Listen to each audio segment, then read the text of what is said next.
Imagine this. You're 19 years old. You're sitting in a room full of strangers wearing formal clothes. Everyone is smiling. There's music, there's food, there's celebration.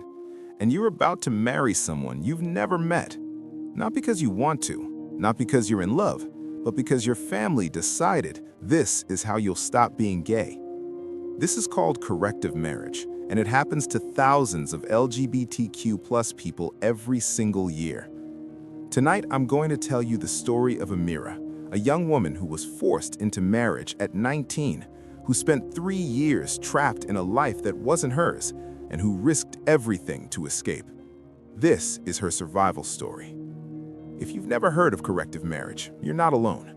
Most people haven't, because it's one of those things families hide, one of those things communities don't talk about. But it's real, and it's happening right now. Corrective marriage is when families force LGBTQ+ individuals to marry someone of the opposite sex. The belief is simple: marriage will cure them, marriage will fix them, marriage will make them normal. It doesn't work. It never has, but that doesn't stop it from happening. According to research, forced marriage affects an estimated 15 million girls and women globally each year. While exact numbers for LGBTQ+ individuals aren't tracked, advocacy groups estimate thousands are forced into marriages, specifically to change their sexual orientation or gender identity. These marriages happen across cultures, across religions, across continents, from conservative communities in South Asia to religious families in the United States to rural areas in Africa and the Middle East. And the consequences are devastating.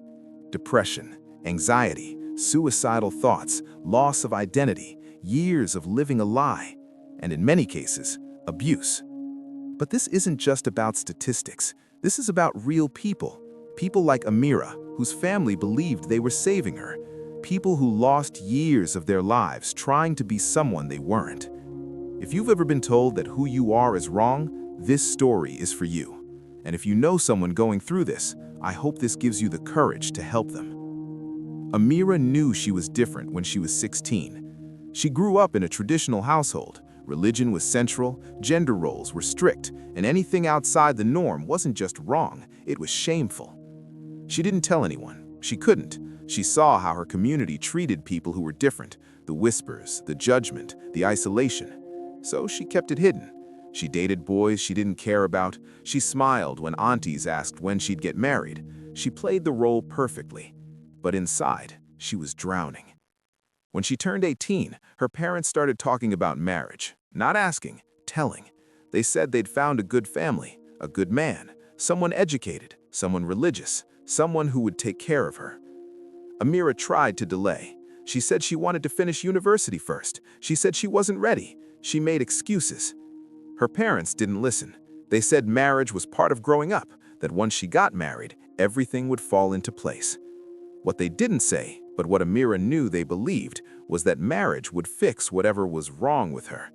Because a few months earlier, her younger sister had found messages on Amira's phone. Messages between her and another girl. Messages that made it very clear what Amira had been hiding. Her sister told their mother told their father, and her father made a decision. Amira needed to get married immediately.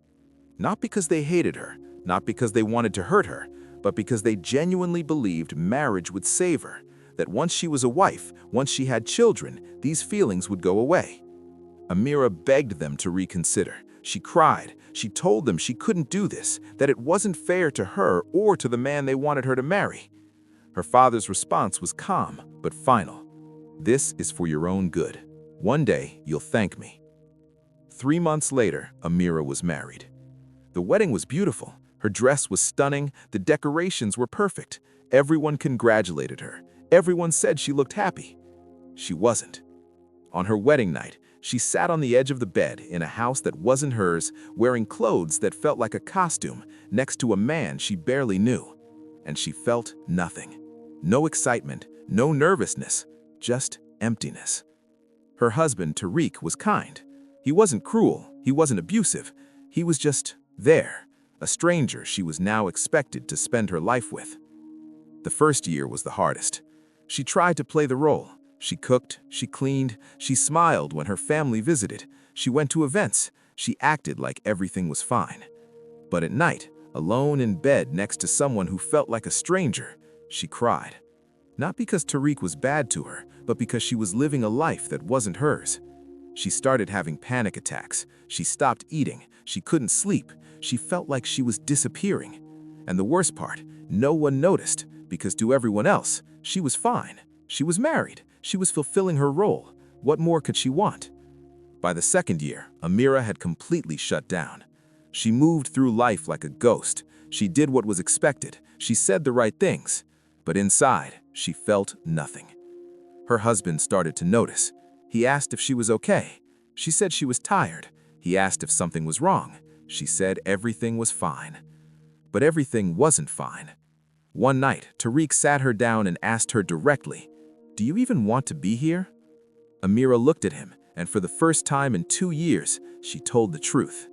No. Tariq didn't yell. He didn't get angry. He just looked sad. He said, "I knew. I think I always knew." And in that moment, Amira realized something. Tariq was trapped too. Not in the same way, but trapped in a marriage neither of them wanted, a marriage their families had arranged, a marriage built on expectations, not love. That conversation changed everything. Tariq didn't understand what Amira was going through, but he understood enough to know this wasn't working. He told her he wouldn't stop her if she wanted to leave, but he also told her it wouldn't be easy, that their families would never accept it, that she'd be blamed, that she'd lose everything. Amira knew he was right, but she also knew she couldn't do this anymore. She started planning in secret. She applied for jobs, she saved money, she researched apartments, she found LGBTQ+ support groups online, she connected with people who had left similar situations. And she learned something important. She wasn't alone. There were others, people who had survived forced marriages, people who had rebuilt their lives, and that gave her hope. After 3 years of marriage, Amira made her decision. She told Tariq she was leaving. He didn't try to stop her, he even helped her pack. On her last day in that house, he said something she'd never forget. "I'm sorry this happened to you. You deserved better." Amira left with 1 suitcase, some savings, and no plan beyond survive. The first few months were brutal. Her family disowned her. They told relatives she was rebellious, that she had abandoned her husband, that she'd brought shame to the family. Her mother called once, crying, begging her to come back. Amira wanted to. She wanted to make her mother happy, but she knew going back meant erasing herself. So she stayed away. She found a small apartment. She worked 2 jobs. She went to therapy. She joined support groups. And slowly, she started to rebuild. She met other LGBTQ+ people who had been through similar things. She heard stories worse than hers. She heard stories of survival, resilience, and hope. And she realized leaving wasn't the end. It was the beginning. Today, Amira is 28. She's a social worker. She helps LGBTQ+ youth who are facing family pressure, forced marriages, or homelessness. She's also in a relationship with a woman she loves, a relationship built on truth, not obligation. When people ask her how she survived, she always says the same thing. "I survived because I chose myself, and that's not selfish, that's survival." If you're watching this and you're in a forced marriage or your family is pressuring you into one, I need you to hear this. You are not obligated to live a lie. You are not selfish for choosing yourself, and you are not alone. There are organizations that can help. In the US, the Trevor Project, Forced Marriage Unit. In the UK, Karma Nirvana, Gallup. Globally, ILGA World, Rainbow Railroad. You deserve a life that's yours. You deserve love that's real, and you deserve safety. If leaving isn't safe right now, that's okay. Survival looks different for everyone. But know this, one day, when you're ready, there are people who will help you. Your story isn't over, and the life you're living now doesn't have to be the life you live forever. If this story moved you, share it. Someone needs to hear it. Subscribe for more untold survival stories from the LGBTQ+ community. Stories that prove you are not alone. And if you know someone in a forced marriage, send them help. Resources are in the description. Your voice can save a life. Your share can reach someone who feels trapped. Stand with survivors. End forced marriage. End corrective marriage. Because love should never be forced, and freedom should never be a fight.